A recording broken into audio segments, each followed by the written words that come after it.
bem? Então começando aqui mais um Vadcast, eu sou o José. E eu sou o Davi. E estamos aqui hoje com o Rômulo Cordão. Você pode se apresentar para quem está assistindo? Claro, meu nome é Rômulo Cordão, sou promotor de justiça, mais uma vez aqui no Vadcast com o Davi, com o José. Para mim, motivo de honra, de satisfação estar aqui debatendo sobre o direito, sobre atualidades, essas coisas importantes. A gente ficou honrado.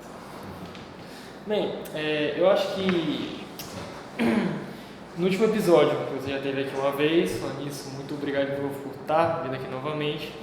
A gente já abordou bastante da sua vida, como é que foi toda a sua carreira, falando da época que você foi delegado, de como foi a promotoria. Já abordamos um pouco por cima o tema de facções, só que hoje o podcast, o episódio de hoje é focado só nisso. Tá. Então, sobre as facções no geral, o que você teria para dizer para a gente? Para passar de conhecimento para quem está assistindo, para a gente? Tá.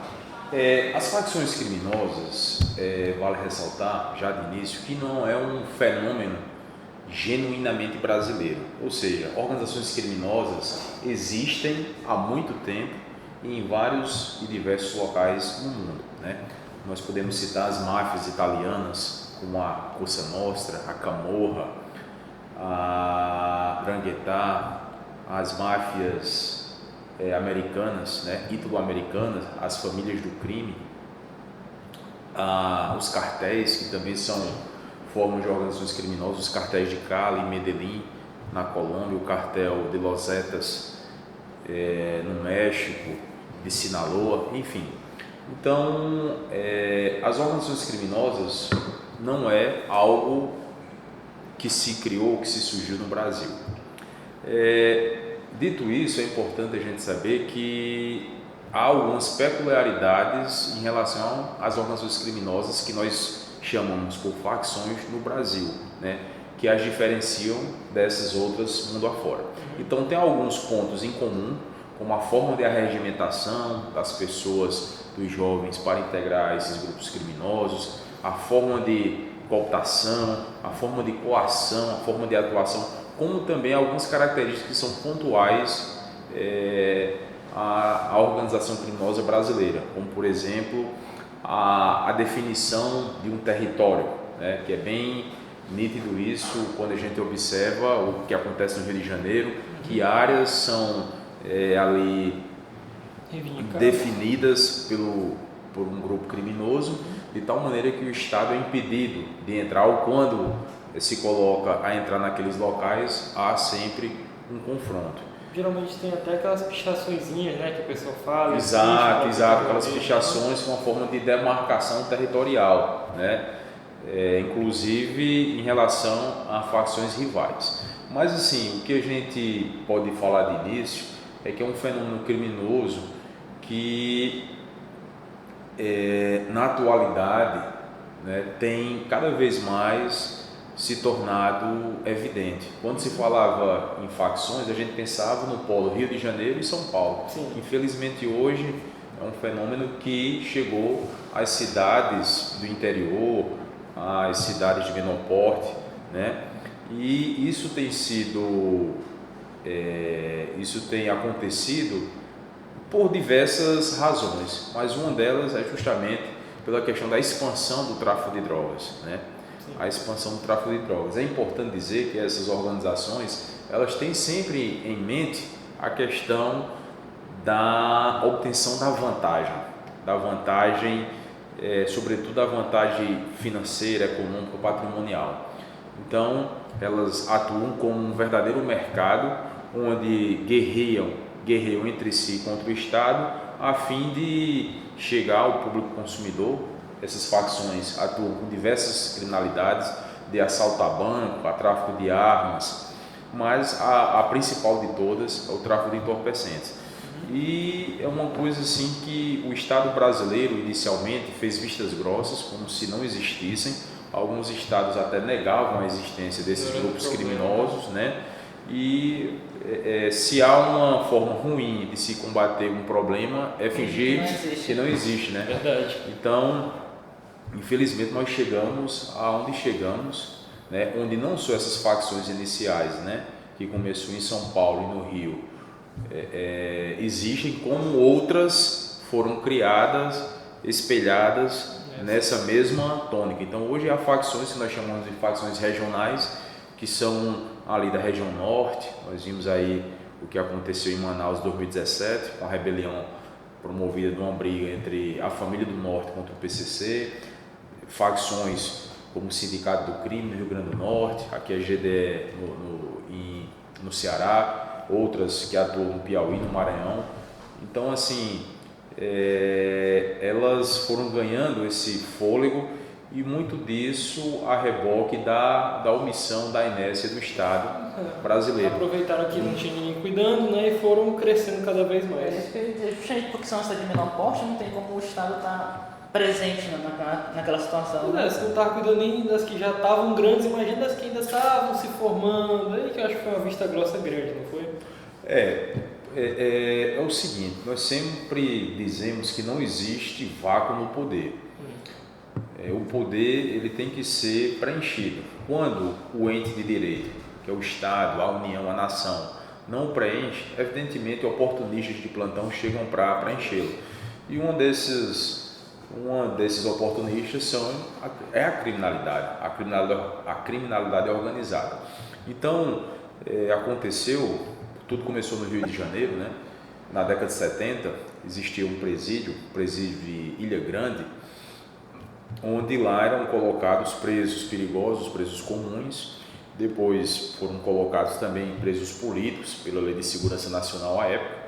E fala-se, o jornalista Carlos Amorim, no livro Comando Vermelho, que a junção dessas pessoas do crime, a junção de pessoas com determinado know-how na área de administração, política, ou seja, aqueles presos mais, digamos, com intelecto mais aguçado, com outros presos comuns que estavam lá, fez com que fosse gestada essa facção criminosa.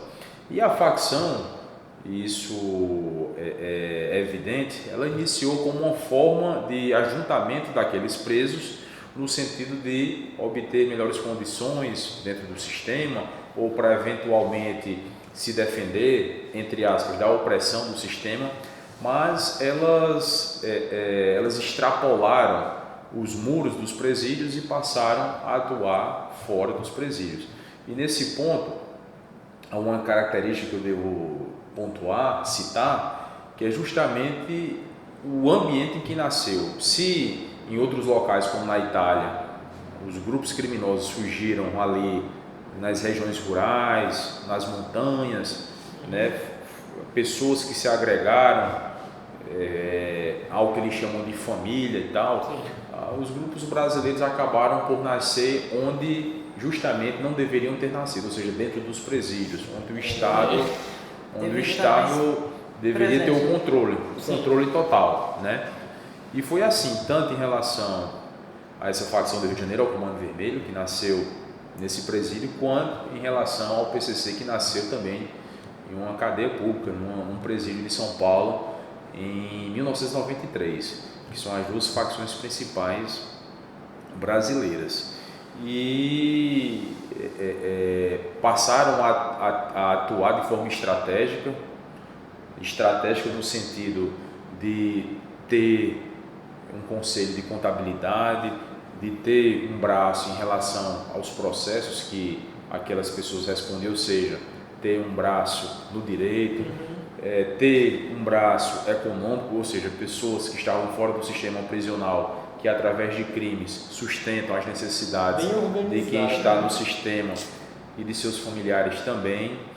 Então, foram se organizando e, como eu disse anteriormente, saíram daquela situação intramuros e passaram a atuar, sobretudo, fora dos muros, né? Mas mantendo sempre o escritório, digamos assim, do crime dentro dos presídios.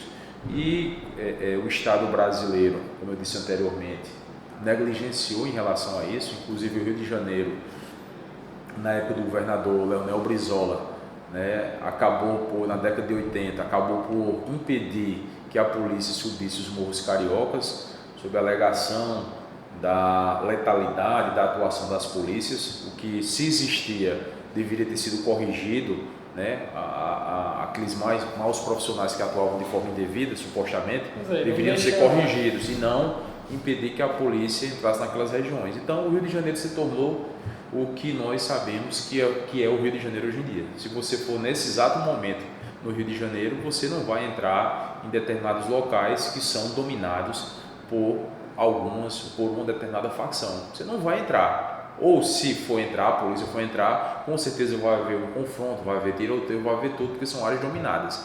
E isso começou aí na década de 80, a partir dessa atuação atropelada, digamos assim, do governo, que resolveu, sob a justificativa de minimizar a atuação da força policial, né, a suposta letalidade policial, impedir que a força entrasse e se encastelaram, esses traficantes se encastelaram nesses morros e a população que ali reside, com certeza, é uma população que é massacrada diariamente, né? Então essas facções, muitas vezes as pessoas que não se aprofundam no tema ou que romantizam o crime, pensam que essas facções elas têm algum cunho, algum viés social de ajudar aquelas pessoas, mas isso não existe, isso é puramente romantismo.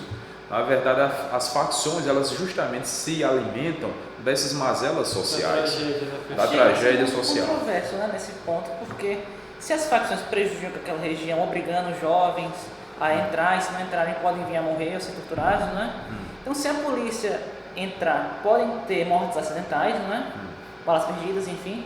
Só que se a polícia não atuar também, o problema não aumenta e aquelas pessoas morrem do mesmo jeito ou expande, igual uma infecção, né? A verdade é que eu acho que na situação que está, não existe um caminho que seja totalmente pacífico, que dê tudo certo. Sempre, do jeito que está, eu acho que para resolver o problema sempre vai ter danos que vão ser causados. A questão também é que, assim, esses grupos criminosos, eles vendem um suposto benefício, digamos assim, àquelas populações, né? Aqui nesse território a gente não admite que haja roubo, a gente não admite que haja furto, né? Mas isso é uma falácia, né? Posteriormente aquelas pessoas são vitimizadas, né? É obrigado a guardar drogas em suas casas, é obrigado a esconder marginais, é obrigado a esconder armas. Tem relatos de casos que o chefe de um morro, né, ali decide ter para si a filha de algum morador ali, e ou o morador cede a filha, entrega, ou ele vai ter que fugir dali e não voltar mais ao morro, porque senão será morto. Então, assim, não existe uma relação. Quando tem aquelas manifestações, vocês não tenham dúvida que os traficantes obrigam que as pessoas, quando a polícia vai subindo o morro, elas desçam para servirem de escudo humano. E aí servem de escudo humano crianças, mulheres, gestantes, né? Não tenham dúvida que o tráfico, por exemplo, aquelas pessoas que são comerciantes ali, que tem um restaurantezinho, que tem um barzinho, que tem uma pastelaria, elas têm que pagar mensalmente uma espécie de imposto para funcionarem. Não tenha dúvidas que essas facções elas exigem daquelas pessoas ali que contratem com eles os serviços de internet, de energia, muito embora gato, né, seja clandestino, mas exigem que contratem e que paguem. Então, assim, as pessoas perdem totalmente seu poder de escolha, seu direito de ir e vir, porque não podem entrar e sair do morro a qualquer hora, são revistadas e estão a todo momento ali a mercê, sob o jugo de um traficante com uma arma de grosso calibre, com um fuzil metralhadora, usando drogas que podem, quem garante? De uma hora para outra chegar ali de fato ali, não tem ninguém coordenando. E matar um cidadão. Ademais, o próprio ambiente é um ambiente complicado para você criar sua família, onde você vê ali pessoas utilizando armas, né, aleatoriamente, usando drogas, vendendo drogas. Então, um ambiente promíscuo, um ambiente... E o cidadão, ele é massacrado, ele não tem um direito de reclamar, de falar. Então, assim, não há nada que a gente possa dizer que traz de benefício. As pessoas que pensam num suposto benefício, elas vêm de forma imediata. Mas isso é um câncer. No início, eu sempre uso essa metáfora. O câncer, ele consegue conviver com o sistema, com o organismo, não é assim? O organismo está vivo e o câncer está ali convivendo. Depois esse câncer vai aumentando até o momento que mata o próprio organismo. Então esses grupos criminosos são assim, são câncer. No início, eles têm esse viés social de trazer algum benefício àquela população que está ali, mas essa lua de mel, digamos assim, ela dura pouco tempo.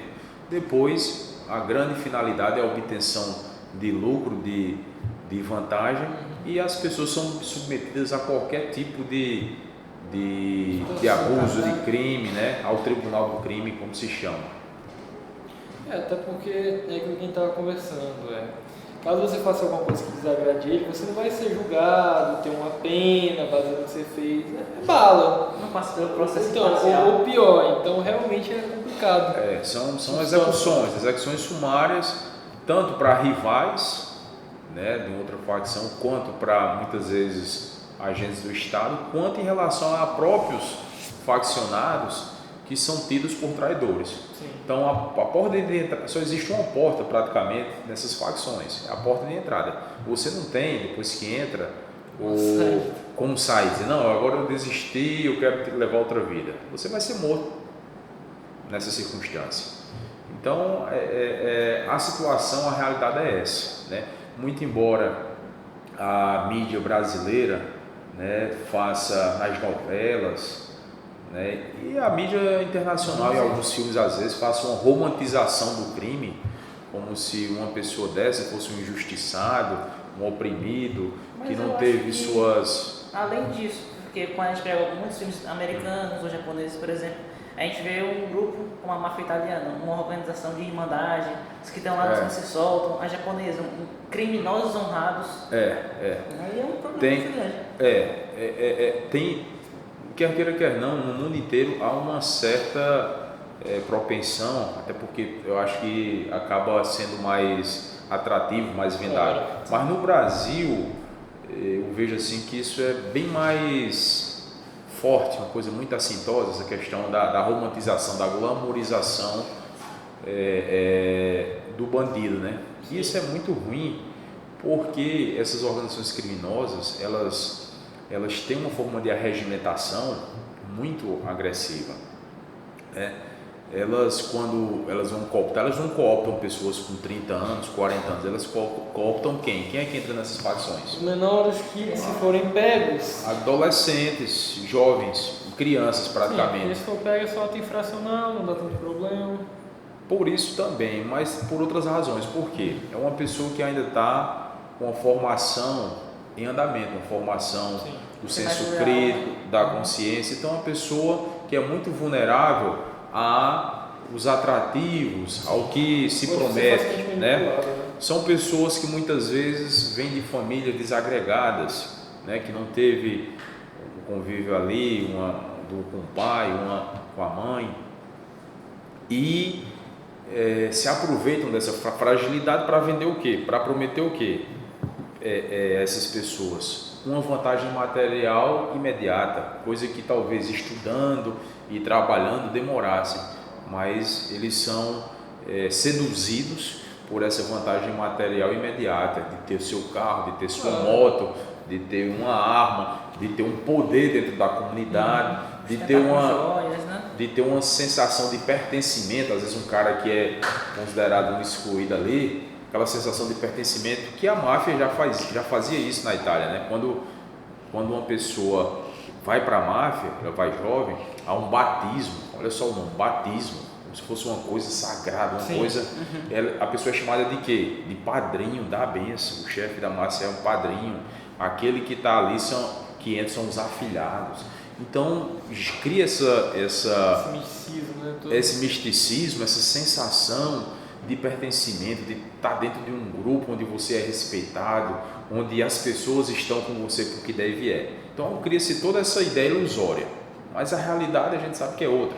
No mundo do crime não existe paixão, não existe amor para o bem, não existe isso, existe o interesse pela vantagem. Então essas facções elas atuam de forma agressiva no sentido de cooptar esses jovens, essas pessoas, e isso é um ponto a mais assim preocupante, né?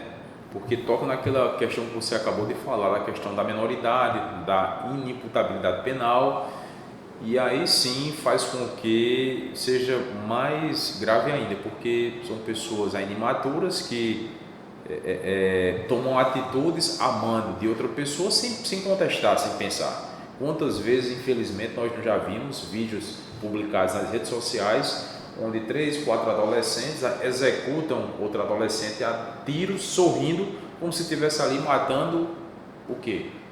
Uma galinha, talvez. Sem um pingo de remorso, sem um pingo de... banalizando a vida. Nada. Então, assim, é muito grave isso. E, infelizmente, essa realidade saiu do eixo sudeste e já está em todo o país. É uma ótica muito ofuscada, né, hoje em dia, do malefício da criminalidade.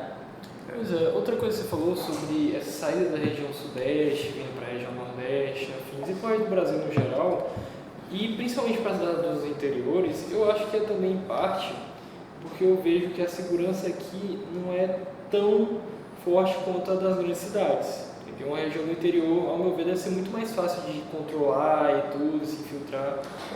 Uma das coisas, José, que a gente cita no nosso livro como causa da expansão dessas facções também, além da questão da falta de comunicação dos órgãos de segurança, porque é diferente, por exemplo, de um homicídio que aconteceu, vamos dizer aqui em Parnaíba, ou um roubo. É um fato criminoso, individual, que uma pessoa decidiu praticar, muitas vezes de forma repentina ali, de ímpeto, e praticou. Mas essas organizações criminosas, elas não atuam dessa forma. Elas são necessariamente um ajuntamento de pessoas que atuam de forma ordenada, hierarquizada, com núcleos. Então, essa forma de atuação não respeita fronteiras. Então, muitas vezes acontece o fato no Piauí, mas os órgãos de segurança do Piauí não se comunicam com os órgãos do Ceará, que é vizinho, como não se comunicam com os órgãos do Maranhão, que é vizinho. E não dá para se combater esse fenômeno criminoso sem uma atuação conjunta, convergente. De forma isolada. Não dá porque estão interligados e eles não respeitam fronteiras. Mas por que isso acontece? De um sistema policial não se comunica com o outro para melhorar a eficiência? Hoje em dia, Davi, tem melhorado, tem começado, mas só que isso já há quanto tempo acontece? Há muitos anos. Então, agora que está começando a haver uma maior concatenação da atuação das forças. Muitas vezes não se comunica, vamos dizer, não só a polícia, mas o Ministério Público, o Judiciário de um Estado com outro. Hoje em dia, através dos sistemas, tem sido muito mais fácil você saber que uma pessoa praticou um crime em outro Estado, você tem mandado de prisão, mas antes não havia essa comunicação.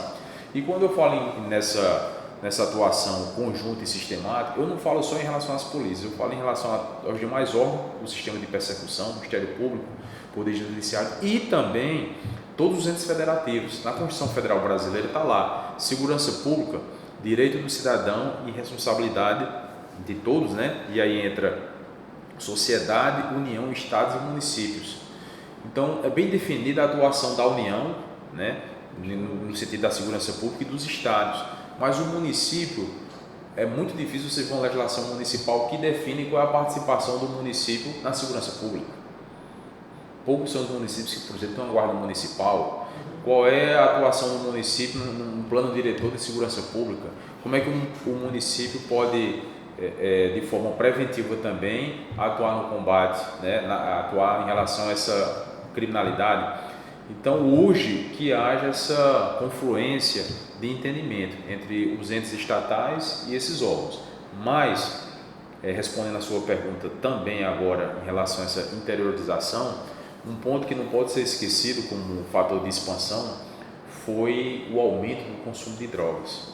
O Brasil era um país de trânsito, de drogas. Então a droga, a cocaína, produzida no Peru, produzida na Bolívia, atravessa o Brasil de norte a sudeste, ou por via terrestre ou por avião, e a partir do sudeste essa droga ia para a Europa, muitas vezes utilizando o transporte, muitas vezes não, na grande maioria das vezes utilizando o transporte lícito, comum, que era o Porto de Santos, e aí manda essa droga para a Europa.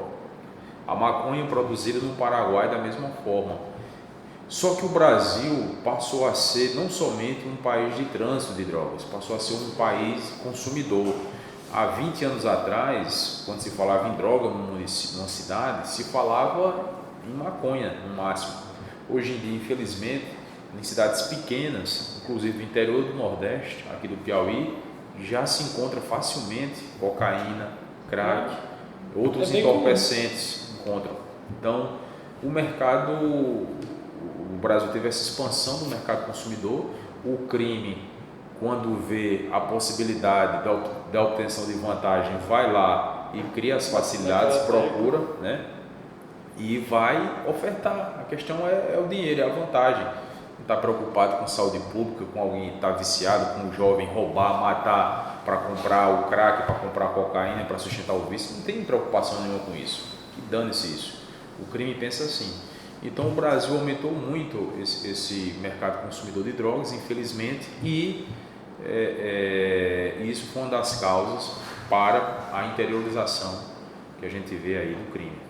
Porque a droga chegando, vai ter o viciado, por exemplo, que usa, numa cidade aqui do interior. Sim. Mas ele está usando e ele não paga. Ele compra o fiado e não paga. Vai ter uma ordem do crime para matar ele lá em Buriti dos Lopes, lá em Bom Princípio, uma cidadezinha pequena. Aí morreu por quê? Era o usuário, devia e mandaram matar. É assim que funciona. Então, por isso que a violência acabou sofrendo essa interiorização. Pois é, e eu percebo que, como você falou, realmente é um país consumidor, porque quase toda festa que eu tenho notícia sempre tem o pessoal usando e tudo, virou algo bem normal no geral.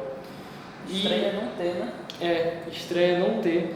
E sobre essa comunicação policial, eu percebo que justamente com os avanços da tecnologia, com essa modernização, está realmente começando as coisas a caminharem mais. Eu consigo perceber isso também. Como promotor de justiça, a gente vê que os sistemas são diferentes. A polícia atua e a promotoria ela tem um papel de tentar garantir a justiça, né, naquela situação. Só que nem sempre a polícia consegue fazer todos os meios e, enfim. Como que você, como promotor de justiça, atua nesse sentido para garantir que os criminosos tenham a justiça devida? Boa pergunta. Davi, é o seguinte, o nosso sistema brasileiro, ele é pensado da seguinte maneira: um órgão do executivo, né, a polícia militar, ela trabalha numa atuação preventiva, e uma hora o crime acontecendo, a polícia civil atua de forma repressiva, ou seja, no sentido de reprimir, identificando a pessoa que praticou o delito, a fim de que seja responsabilizada, beleza?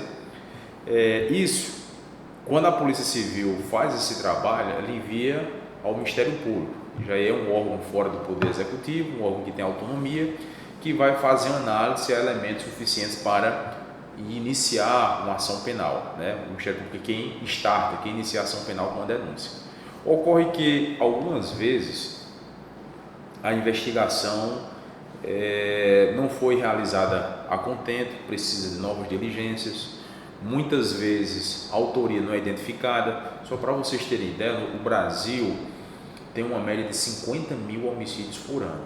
Pense aí, 50 mil.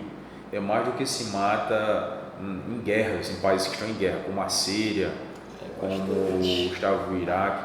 E desses homicídios, apenas de 5 a 8% chegam a uma autoria. De 5 a 8% chegam a uma autoria. Não que vai ser preso, né? Só identificou. Exatamente, só identificou. Desses 5 a 8% que identificou, apenas metade se chega a uma efetiva punição. Então, o que acontece? Ao Ministério Público cabe, né, tendo esses elementos, oferecer a denúncia.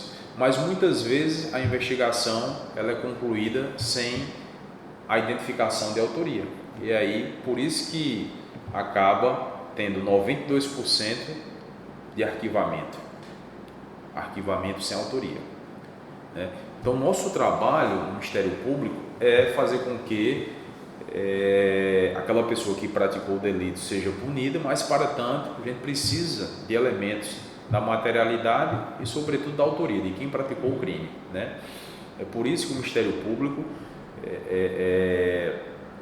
encaminha pedidos de diligência à polícia, produz esse tipo de prova, escute tal pessoa tal, a fim de trazer esses elementos mínimos ao início da ação penal. São elementos mínimos para começar.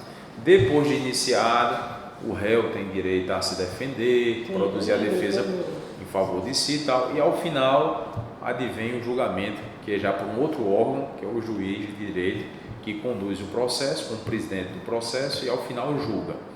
Então veja que nós temos aí um caminho meio, não vou dizer longo, né? Mas nós temos um caminho até chegar a uma decisão. E se os elementos para denunciar são elementos, digamos, mínimos, né? Você não está ali provando, você ali está demonstrando uma tese que após o processo, a defesa e tudo, ela pode ser convalidada ou não.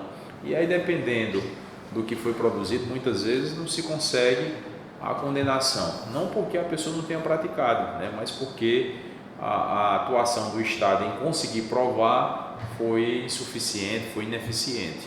E infelizmente, e aí não é uma crítica à polícia, mas a essa quantidade de crimes que nós temos no Brasil. É muito crime.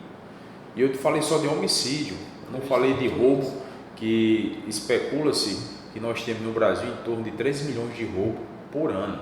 Eu sei que nas capitais, são dados a partir de registros, nas capitais chega a 1 milhão, quase 1,5 milhão de roubos. Então, se você tirar as capitais, as grandes cidades e pegar tudo, chegam a 13 milhões de roubos. E aí você fala, fora isso, vem os estupros, vem os furtos, né, que muitas pessoas nem procuram mais o Estado para ir reclamar um celular furtado, nem procura mais, né? Então, assim, é um verdadeiro caos a questão da segurança pública. E se não for tratado nesse momento, né, depois que a gente chegou a esse ponto com seriedade, não sei realmente onde nós vamos chegar, né? Nós observamos, por exemplo, que o Supremo Tribunal Federal vem tendo decisões aí altamente questionáveis. Eu diria que decisões lamentáveis, né? Como uma recente, que a polícia apreendeu quase 700 quilos de cocaína e foi anulado todo o processo porque supostamente a polícia não tinha uma razão de ser de fazer aquela busca, e aí porque não justificou a busca, mas encontrou lá o entorpecente, né? A gente estuda no direito que a pessoa está com entorpecente, configura ali o crime de tráfico, que é guardar, tem depósito, trazer. Então é crime permanente, então é uma situação flagrancial. E aí as cortes superiores, STF, STJ, vem tido um entendimento, um ativismo que vem prejudicando todo o combate ao crime organizado. Exatamente. A polícia fica desmotivada, sem nenhuma segurança, não há segurança jurídica. Nós vimos recentemente um grande traficante brasileiro, o André do Rep, que teve um helicóptero e outros bens de alto valor, avião, devolvido por uma decisão, né, de uma corte superior brasileira. Então tudo isso vem prejudicando, e realmente eu me preocupo do país se transformar, o Brasil, um narco-estado, porque quando a gente vê que o crime está atuando de forma forte e que parte do sistema estatal, né, e aí eu falo as cortes superiores, tem tido essa atuação leniente, esse laxismo penal na atuação, isso só fortalece a criminalidade, né? Um ponto que até uma pergunta, e essa eu lembro de cabeça, eu gostaria de abordar ela, ela é bem polêmica ao meu ver, tá bom? Foi uma pergunta que fizeram que essas decisões, certo, que acabam auxiliando o crime em si. E muito se fala também na questão de vários profissionais do ramo do direito e afins que acabam trabalhando para essas facções. Como que você acha que é possível contornar esse problema de cada vez mais profissionais se integrando nessas facções e acabando auxiliando elas? Por exemplo, pessoas com alto poder auxiliando essas facções também para, no final, ganhar vantagem. Como você acha que dá para combater isso? Isso é uma coisa terrível e difícil de combater, né? Imagina. Aquelas pessoas que atuam dentro do direito, realizando a defesa, isso aí não há nenhum problema, uma previsão legal, né? O Código de Ética da OAB, inclusive, assegura que, né? Mas, exatamente, se a defesa, inclusive, o processo é nulo, né? Então tem que haver. Mas muitos profissionais atravessam essa linha tênue do que é ser profissional, exercer o direito e passar a ser praticamente um coautor de crimes.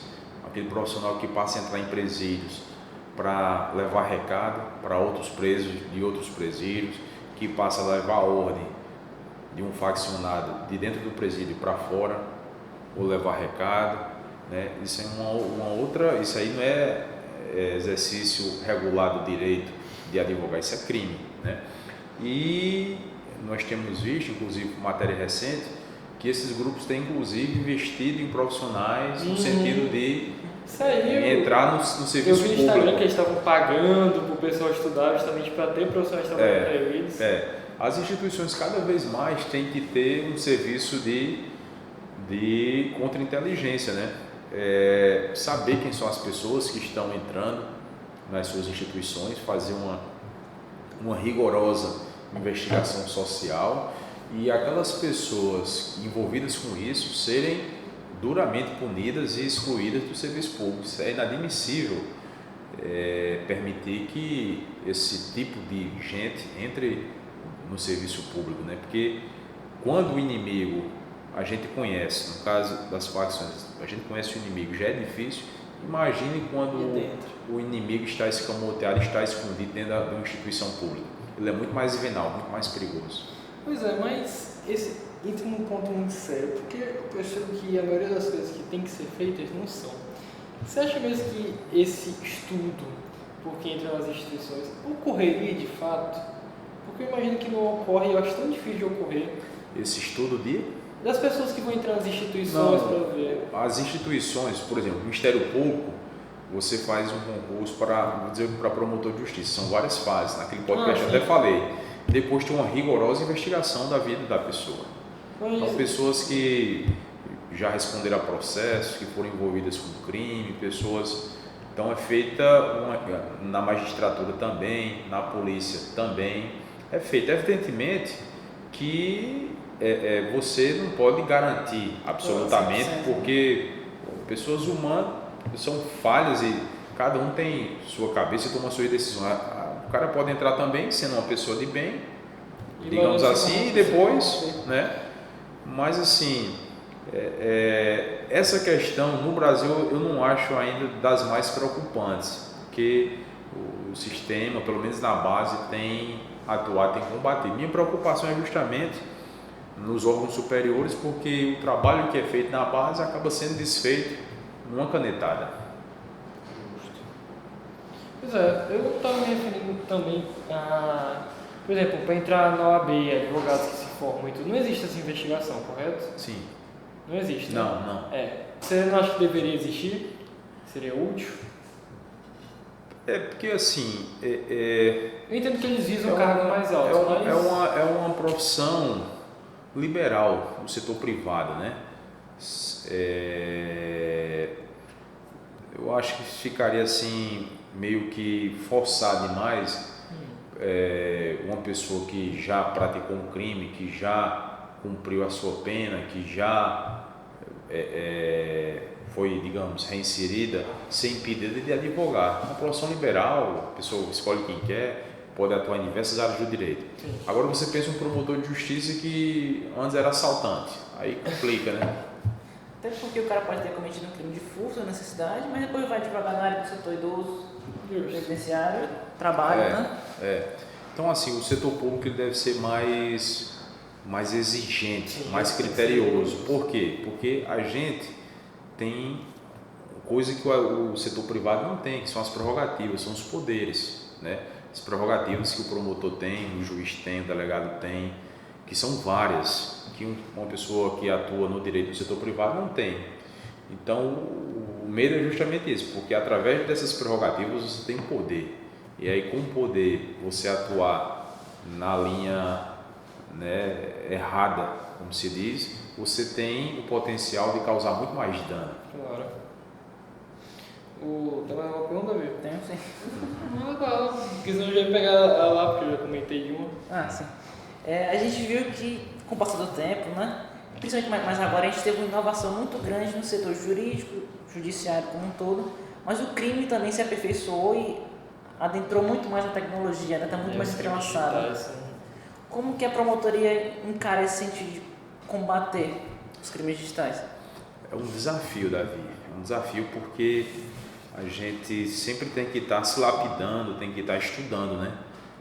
Quando se cria um cadeado para aprender, a criminalidade já inventou outra chave para abrir o cadeado, né? Então é sempre aquela corrida do gato querendo pegar o rato, né? Não é fácil, mas as polícias têm se capacitado bastante, né, nisso. O Ministério Público também, a legislação tem melhorado, a legislação, porque o direito é dinâmico, né? Ele é dinâmico por quê? Porque as relações sociais elas são dinâmicas. Ninguém pensava em internet há 20 anos atrás. Então, o que é que eu penso? Falar em estupro virtual? Teve o primeiro julgamento que foi recentemente. Não é? Ia pensar em... é uma coisa que era inimaginável. Aí, com essa tecnologia, vai surgindo possibilidades.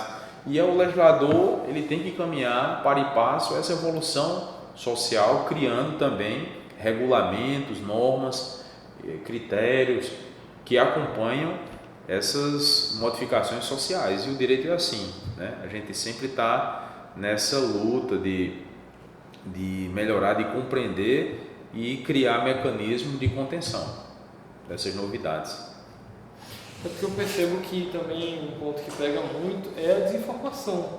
Porque tem muita gente que às vezes recebe mensagem de uma pessoa dizendo que é um faccionado, que está mirando na casa dela, que vai invadir a casa dela e matar toda a família dela, e a pessoa nem pensa e, obviamente, fica muito temerosa pelo que pode acontecer e acaba depositando a quantia. Então, é uma coisa importante que você falou aí, informação, né? Informação. Às vezes a pessoa não se dá o trabalho, alguém ligar e dizer assim, rapaz, eu estou com tua filha, aí o cara não se dá o trabalho de ligar para saber se realmente não passa de um trote. E hoje em dia ainda tem até uma capacitação um pouco maior, porque estão usando as AIs, né? Sim. Para simular a voz dos parentes. Essa questão da inteligência artificial, por exemplo, já é uma outra coisa aí, né? Dos robôs que são criados justamente para isso aí. Mas é aquela coisa, a inovação é uma coisa inevitável, né? A gente tem que conviver com ela e criar mecanismos novos, né? Ninguém pensa mais não dá para impedir. Em viver sem celular, mandar foto, pix. Às vezes você sai de casa sem celular, você é pelado, basicamente, porque tá tudo nele, é difícil. Mas porque, por exemplo, e eu percebo que é muito baixo, porque mira justamente, eu estou com sua filha, eu vou invadir a sua casa e matar a sua família.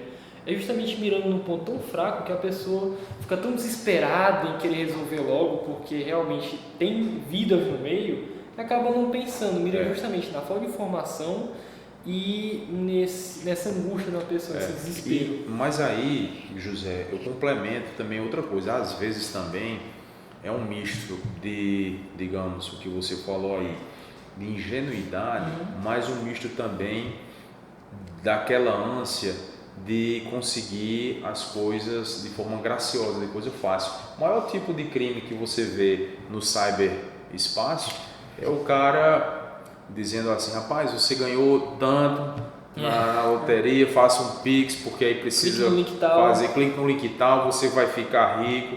Uma rifa de R$50, como eu vi, uma coisa absurda para você concorrer para ir para o espaço, outra de 50 que você em tanto tempo vai ficar bilionário. Então assim, como é que as pessoas são tão para acreditar em umas coisas dessas, a né? vida é um conto de fadas. Então né? parece que aquela coisa que a gente estudava antigamente da vitimologia, ou seja, o comportamento Sim, da a vítima para a prática do crime, culpada. está muito em voga. Pois é, um dia desse eu recebi uma que é até engraçado de comentar, que era assim, sou do Mercado Livre, né? Estou contratando uma equipe de funcionários, receber semanalmente, foco no semanalmente, R$3.800 semanalmente. Não precisa ter nenhuma formação prévia, ou seja, não precisa ter nada e trabalhar apenas 4 horas por dia. Cara, Eu que recebi era negócio da absurdo, cara. Dá, mano. Pois é, os negócios que quem clica nisso é realmente muita ingenuidade. Né? Cara, É pelo amor de ingenuidade Deus. misturada com aquela coisa, o cara que quer se dar bem facilmente, Pois e aí é, quebra a e nada cara. na E vida a desse gente olha, jeito. Nada. a gente olha para a situação do Brasil, que tem um desemprego Sim, absurdo, tipo, né? é tão difícil você conseguir emprego, às vezes pagando um salário mínimo por 8 horas de trabalho. Mensalmente, imagine semanalmente por 4 horas você receber 3.800. Pelo amor de Deus, cara. Pois é, Sem ter nenhuma qualificação esse sem entender uma qualificação extraordinária. me Né? pegou. É isso Esse me aí. pegou bastante. Mas alguma eu posso puxar das perguntas? Pode puxar do Instagram. Esse livro tem a capa muito bonita. Quem foi que fez? Foi um amigo meu que estudou comigo na época de faculdade. Caramba, Ele muito terminou bem. história, mas ele nunca seguiu o ramo da história. Ele é tatuador profissional, tem Não, esses um livros de estúdio. arte Aí da eu pedi para ele fazer, ele fez. Tá muito. Aproveitando que já tá pegando aqui. E esse livro aí, hein? E esse livrão aí? Aqui é o nosso livro, né? Facções Criminosas, Análise Jurídica e Estratégia de Enfrentamento. Foi lançado no mês de março. E aí a gente trata um pouco da parte teórica, da parte prática, da origem desse fenômeno, enfim. A gente traz aí uma reflexão sobre esse tema. Muito bonito. Posso. Pode. Deixa eu pegar aqui. Ó, bonitão. Deixa eu tentar mostrar mais aqui na câmera. Porque a última vez que a gente pegou o livro do Não. Emanuel. O foco é manual. Ah, mas dá pra ver, pô. Dá? Bonitão. Tá vendo aí? Como é que a gente. Se alguém quiser adquirir esse livro, como é que faz? Ele está à venda no site da Amazon, está também no próprio site da editora Fórum.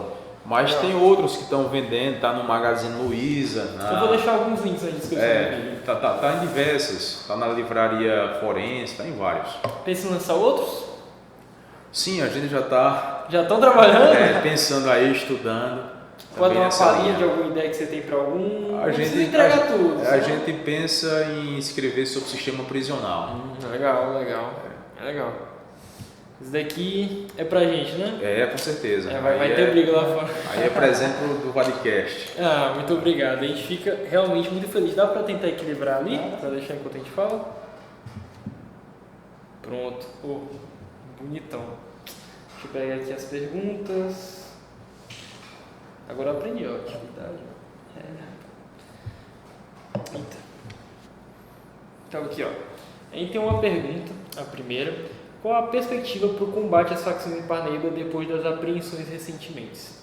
As apreensões recentes. Tá. Em Parnaíba foi criada uma força-tarefa. Essa força-tarefa ela é um conjunto, né? Há uma união de forças policiais, polícia militar, civil, polícia penal, polícia federal, rodoviária federal, onde há uma atuação de forma a trocar informações, produzir inteligência, produzir conhecimento para poder identificar os locais que são mais vulneráveis aqui e assim atuar de forma preventiva e também repressiva, né? Identificando essas pessoas e prendendo para que sejam responsabilizadas. Então, Parnaíba já tem mais de um ano, está nessa toada de atuação e a gente tem visto já bons frutos, né? A gente já tem colhido bons frutos em relação a esse trabalho das facções. Mas, como eu já disse, né, não é uma coisa simples, é um fenômeno complexo e isso demanda tempo, demanda uma série de Cada coisas. vez mais investimentos, né? Mas o importante é que as autoridades Já estão tomando a atitude. Né? se ligaram, né, para esse que está acontecendo e já tem feito essa interlocução, tem se unido E tá nesse gerando trabalho. resultados. Bom. Aqui, ó, outra pergunta. O que você acha do garantismo penal no Brasil? O garantismo penal no Brasil, ele é interpretado de forma equivocada, né? Quando a gente vê alguém falando em garantismo penal, sempre se fala como um garantismo tão somente o garantismo daquela pessoa que praticou um crime, né?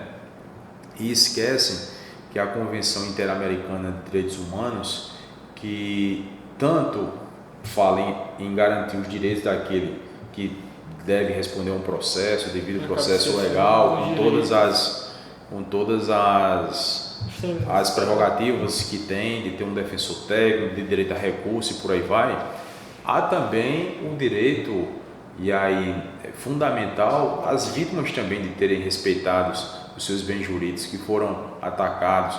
Então esse garantismo monocular, que só vê um lado, que é o lado criminoso, ele é altamente prejudicial, né, a toda a sociedade, ao sistema jurídico, à sociedade. O garantismo ele tem que ser visto de uma forma multifocal, e eu me arvoro a dizer que, sobretudo em relação às vítimas que foram tolhidas em seus direitos, tolhidas às famílias, né? Então o garantismo no Brasil, ele ganhou essa dimensão que o processo penal é a carta de proteção do criminoso, é assim que se fala. Eu não entendi falar disso. Porque o garantismo dele, ele só pode ser responsabilizado se um órgão com legitimidade do Ministério Público oferecer a denúncia. Ele tem que ter uma defesa técnica, ele tem que ter, tudo bem, mas será que tudo isso é criado tão somente para a proteção do criminoso, né?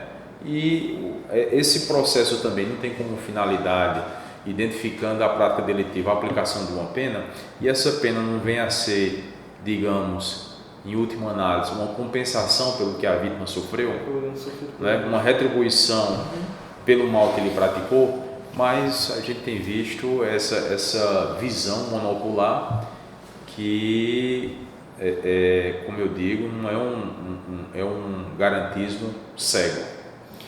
Nossa, garantismo cego ficou bonito a palavra. Mas o que eu ia dizer é que basicamente tem muitos colegas que eu até converso sobre esse tipo de tema, e eles falam que acham que o direito protege demais criminoso. Tem muita gente que, às vezes, muitas vezes não estuda direito e realmente diz: o direito protege muito criminoso, protege bandido tem direito demais, que as vítimas quase sempre saem lesadas e não acontece nada pro criminoso. Isso é a coisa mais comum de se ver sendo comentado hoje em dia. Felizmente a sociedade, porque é uma coisa assim tão assim da essência, que você não precisa ir para uma faculdade, fazer um mestrado, um doutorado, para você chegar a algumas conclusões que estão na essência tá bem na cara, humana, né? De qualquer pessoa normal que faça uma reflexão. Rapaz, aquela pessoa praticou um crime, fez aquilo contra tal pessoa de forma injusta. Aquela pessoa, o que nós queremos não é a vingança estatal, via lei, não, mas que as leis sejam aplicadas de forma correta, né? Sem justiça. E, enfim, mas o que se quer é justamente uma forma diametralmente oposta, que aquela pessoa saia dali ilesa, né? Do outro lado, alinhado a esses garantistas, existem os abolicionistas, que são aqueles que abolem a prisão, qualquer tipo de punição, mas são pessoas que eu reputo sem um pingo de honestidade intelectual. É um extremismo muito grande. Porque é o seguinte: você é defensor do abolicionismo, então você vai fazer o que com aquela pessoa que matou, que estuprou, que roubou? Você vai fazer o quê? Né? Então, assim, tira-se a responsabilidade de decisão daquela pessoa que matou, que estuprou, que roubou, que assaltou, e pulveriza essa responsabilidade dizendo: a culpa é da sociedade. Quando você diz que o crime é uma questão social, você está generalizando, você está pulverizando. O cara foi lá e matou, você faz parte da sociedade, então você tem um pouco de culpa, você também, Davi, eu também. Não é assim, né? Nossa. Não é assim, porque o crime, antes de tudo, é uma questão de escolha, é o livre-arbítrio. Há pessoas que, em situações mais extremas que você pode pensar, situações extremas, tomam as atitudes mais altivas, mais belas, né? E há pessoas que em situações as mais confortáveis possíveis tomam as decisões mais covardes e mais nefastas que você pode pensar. Então, antes de você pensar em generalizar, dizer que é uma questão social, você tem que ver que o ser humano é dotado de escolhas. Evidentemente que a gente pode melhorar algumas influências, mas a principal é essa: o ser humano é um ser inteligente, que tem livre-arbítrio, dotado de escolhas. E a partir do momento que se a sociedade generaliza e coloca a sociedade como opressora e o criminoso como oprimido, eu fico preocupado. Eu penso que essa sociedade está sofrendo uma doença muito grave. Até porque as pessoas que sofrem mais com o crime são justamente aquelas pessoas que supostamente seriam os excluídos da sociedade. Quem é que sofre com roubo, com estupro, com esse tipo de coisa? São pessoas pobres, claro, que estão no dia a dia. E geralmente e por que essas pessoas não praticam crimes? Que é a maioria. E aí fica para a gente refletir, não é isso? E mesmo sendo uma questão social, né, dentro desse discurso, não anula o ato praticado. Não tem. Existe. Eu sempre digo, eu digo no livro, a pobreza, ela não produz crime. Agora o crime produz pobreza. O crime produz pobreza. O cara vai lá, você é um comerciante, acorda de madrugada para fazer o pão na sua padaria, o seu colaborador acorda de madrugada para ir lá trabalhar na sua padaria, o atendente, o cara chegou com arma, coloca uma arma, mata o pai de família que está trabalhando. Olha só, quando vai ficar a família dele? A mulher e os filhos que dependem do trabalho dele para colocar a feira em casa. Como é que vai ficar o dono da padaria que está inseguro ali e vai fechar a padaria? Então o crime produz pobreza. Agora a pobreza não. A pobreza, quantas pessoas você conhece pobre que são trabalhadoras, que utilizam das dificuldades para justamente vencê-las e serem pessoas vencedoras na vida, serem exemplos. Inúmeras pessoas eu conheço. Então, assim, meu pensamento é dessa forma. Até porque tem um ditado que eu achei muito bom mesmo, que é: o errado continua errado, mesmo que todo mundo o pratique. E o certo continua certo, mesmo que quase ninguém o faça. Ou faça, exato. Pois é. Então, por mais que tenha muita gente que está numa situação adversa e acaba cometendo um crime, isso não justifica de forma nenhuma. Deixa eu ver aqui, temos mais uma pergunta. Vale a abordagem policial pelo tino do agente ou deve estar presente a justa causa? É legal essa daí. Essa daí está bem atualizada, né? Com a dinâmica atual, né? Esse é um tema polêmico, mas eu inclusive falei dele ontem. O policial, ele é um profissional que ele, com o desempenhar da função dele, cotidianamente, ele desenvolve uma expertise. Claro. Um enxadrista, que é um enxadrista, né? Um enxadrista tem aqui 10 pessoas, cada uma com um tabuleiro de xadrez, e ele sai olhando assim o tabuleiro e ele faz a jogada, ele já parte. Uma pessoa, um enxadrista jogando com 10, ele faz a jogada e ele vence todo mundo. Porque ele, de tanto praticar aquilo, ele vê a coisa assim de forma imagética e ele toma aquela decisão e faz ali a jogada. E assim eu posso falar de um músico que escuta uma música e sabe, rapaz, aquela música, o tom é tal, é assim, assim. Então o policial ele desenvolve esse feeling, principalmente os vocacionados, que de tanto abordar, de ter feito milhares de abordagens, ele vê quando o cara chega, ele sente que o cara tá com a pupila dilatada, o cara tá nervoso, o cara tá suando, então são coisas que não aprende na faculdade, são coisas que é a prática. E muitos julgadores, por não terem sido policiais, não saber o que é a vivência policial, cria na cabeça isso, que o policial, como é que o cara vem de moto, né? O policial vai fazer o quê? Ele vai fazer um relatório, escrever um relatório, mandar para o delegado para poder abordar. É uma coisa sem sentido, né?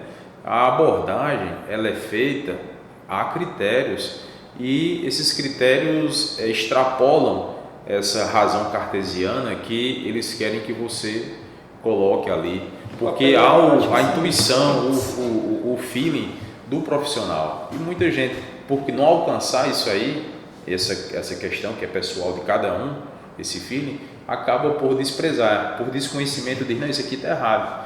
Mas eu fui policial e eu sei, A grande maioria, eu trabalhei com policiais que tinham esse feeling, né? Parece que farejar, como a gente diz, né? Farejar o crime, farejar o criminoso. E aí, sobretudo, se fez a abordagem, se encontrou, isso vem só o quê? A reforçar o que o cara... E aí a decisão de dizer, não, mas ele foi pego com 100 kg de cocaína, mas ele não disse o porquê, não colocou num papel tal, mas o crime é permanente, ele tá lá na lei de entorpecentes, artigo 33, que isso é crime. A Constituição prevê o flagrante próprio, né, que é o flagrante quando a pessoa está cometendo o delito e a pessoa está portando droga e tal, conduzindo, configura lá o artigo 33 da lei de entorpecentes. Então, assim, realmente é uma coisa que causa espécie, é coisa para inglês ver.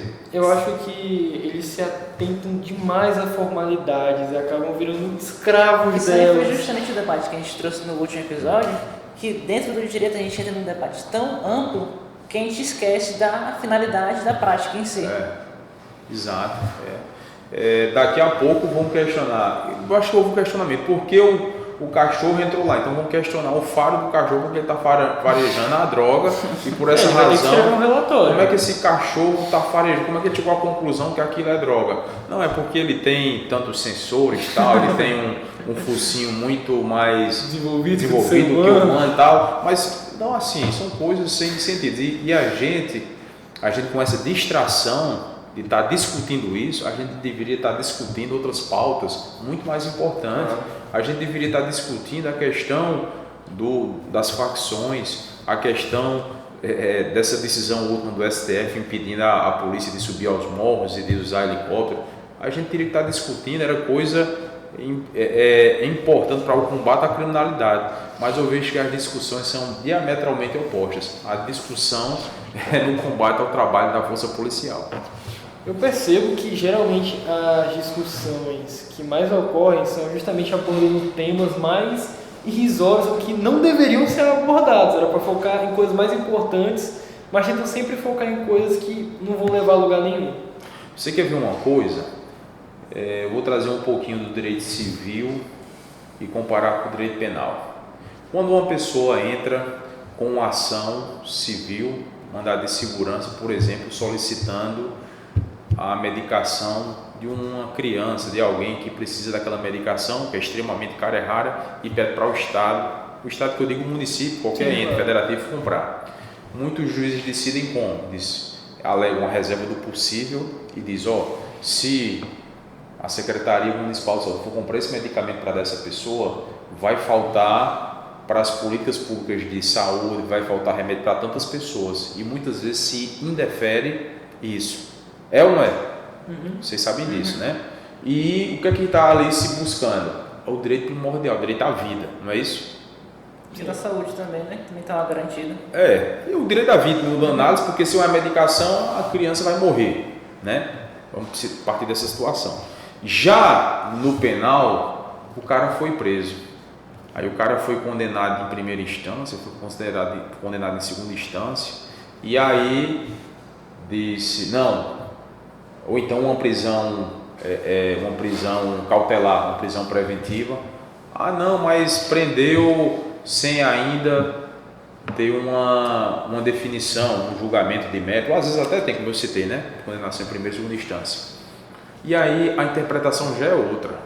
Se na primeira interpretação o direito da sociedade de ter aquelas políticas, ele foi maior do que daquela pessoa só que tinha o direito à saúde, né? Ele foi considerado. No penal é diferente. O direito daquele cara que praticou o crime, já praticou vários, ele é alçado contra toda a sociedade. Então, não, ele respondeu um crime, preso é um absurdo, ele não tem condenação. Aí muitas vezes o cara já tem condenação em outros crimes, há um crime, mas aí no criminal, o direito individual, ele se sobrepõe à coletividade. E eu estou falando aqui num direito que está abaixo do direito à vida, que é o direito à liberdade. Aí já no civil, o direito à vida de uma criança, ele é relegado porque a sociedade, se for aplicar aquele direito, dar aquele remédio, pode ser prejudicado e aí se aplica a reserva do possível. Isso não merece uma reflexão não, meus amigos? Merece. Eu acho uma ótima reflexão do que da gente também. Bem, tem mais algum tema? Você tem mais algum tema que você acha bom? Não, quero só agradecer mais uma vez estar aqui com vocês nesse ambiente aqui tranquilo, bate-papo gostoso, descontraído, e dizer que estou à disposição, o Ministério Público é uma instituição que sempre está à disposição aí para auxiliar a sociedade. Para mim, mais uma vez, uma honra estar com vocês aí, o Davi e o José. Bem, eu acho que realmente essa última reflexão fechou com chave de ouro o episódio. A gente, mais uma vez, que agradece você ter vindo aqui, disponibilizado o seu tempo para vir aqui falar com a gente sobre esse tema, sobre facções e outros temas no geral que é tão importante. E eu acho que é basicamente isso, né? Vamos encerrando aqui mais um podcast. Lembre sempre de curtir, Se inscrever. e compartilhe com os amigos. Por favor, se inscreva. Se você está vendo não é inscrito, se inscreva. Curte, cara. Não gostou do vídeo? Curte. Não custa nada. E lembrem também, ó, das camisas do podcast. A gente tem a camisa aqui do podcast, um modelo com sem bola polo e com bola polo. Lembrar também da Revaga, nossa patrocinadora. Tem um QR Code dele aqui. Não esqueça de dar uma olhada. E eu acho que é basicamente isso. Até a próxima. É isso. Mas ficou massa as camisas. Foi legal? Ficaram Gostou? massas. Gostei.